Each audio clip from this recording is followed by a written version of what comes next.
here we have a two-board design. This is integration between our LCD board and microcontroller board that has our camera, accelerometer, and compass. We'll talk about those devices a little later. And then here we're working with new devices like an audio DAC to generate sound.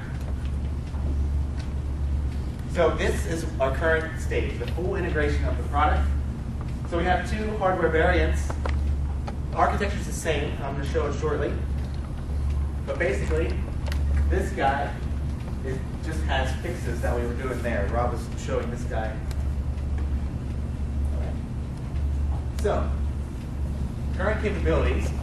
We have microphone support. We've got compass accelerometer, like I said before.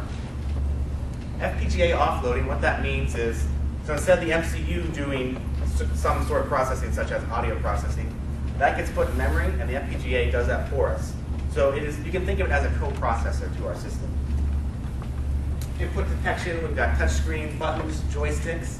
So basically we have the components on there. It's like a home console controller, but yet it's handheld. Bluetooth connection, so for your wireless connectivity.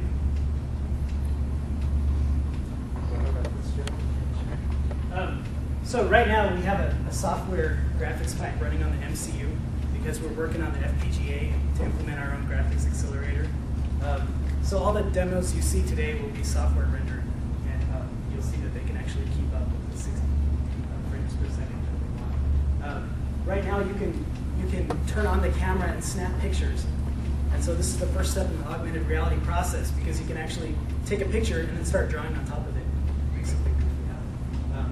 The FPGA, working as a coprocessor, will be able to do image processing stuff. So for those of you that took 370, you can do things like that here.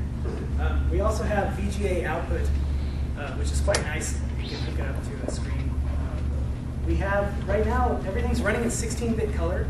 And the reason for that is because it's a lot faster, because you only need half the data, right? We're 32-bit color capable. Certainly, right? The output's 24-bit, right? Because when you're outputting on the screen, you obviously, right? It's just a frame buffer. But anyway, we have 32-bit color capability. We're doing 16-bit right now to speed up the rendering process. We have a sweet debugging process.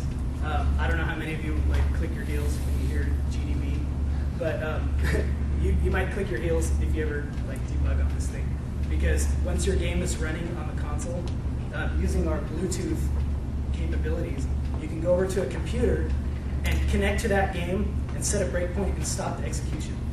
This isn't a situation where you had to start up running in a debugger, right? You're just running your game, and all of a sudden you can stop it and look at memory.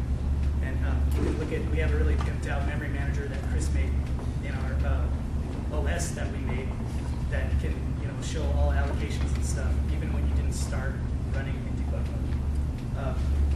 So Adam mentioned how you can quickly get executables onto the system. We didn't want it to be a big hassle, and we didn't want you to have the system dev kit in front of you to be able to build the game, right? And so right now, just on your own computer with the SDK, which is all open source stuff, right? You can use Visual Studio or whatever. There's a makefile that is going to build using GNU's compiler toolchain, build the executable, right? And then you can just put it on an SD card, stick it in the system, and run it. You don't have to be sitting at the dev kit. All right, so architecture, all you need to know, you've got system memory to use, audio memory, and double buffer for the frames, for the LCD output.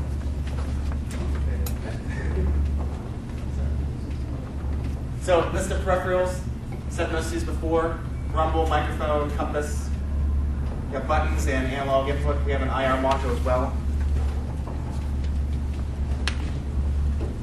Oh, so Joe already covered on this, but basically you build C, C++, you can use STL, templates, whatever.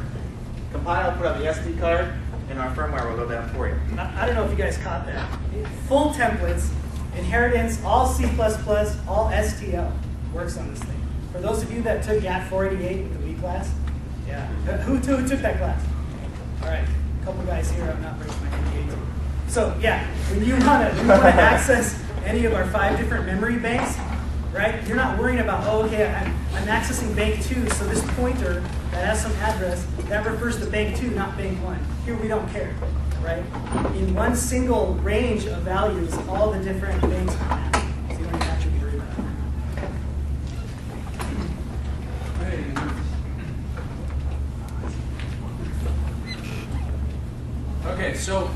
future implementation, this is going to be the Augger we've deemed it. So we're going to have dedicated camera banks, some faster VRAM so we can do more processes at a time, and we're going to have larger system RAM. We're also having a 3-axis compass. On the current build, we only have the 2-axis, which isn't really that useful. It's going to be smaller. We actually have an actual size. It's going to be about that big. And the new thing is we're adding a DAC that handles all audio for us, so you can have the AUG, the MP3, the waves all running. And that doesn't use the CPU. It's just running on its own chip. Then some of the capabilities is we want fast 3D graphics, and this is running on the FPGA. So that magical device that we talked about, basically we got to go through the whole process, programming process of the FPGA, which is kind of difficult, but we're making the pipe and the 3D graphics for you. So then we want to have VGA and screen cloning. Currently we can't do that. We can't show VGA and the screen at the same time. And wireless network through something called a Zigbee, which is basically just your wireless communication. So the wireless capabilities of the new revision you're going to see in the spring, as soon as you turn it on, it connects to all other augers in the room wirelessly using a mesh. And so you don't have to, you can still program stuff like client-server model if you want, but multiplayer becomes very easy. We're running out of time, so we're going to skip a lot of this stuff. That's going to be awesome. Here's maybe what it looks like. This is the virtual. All right, and so this is the demo. You got, hold on to your pants.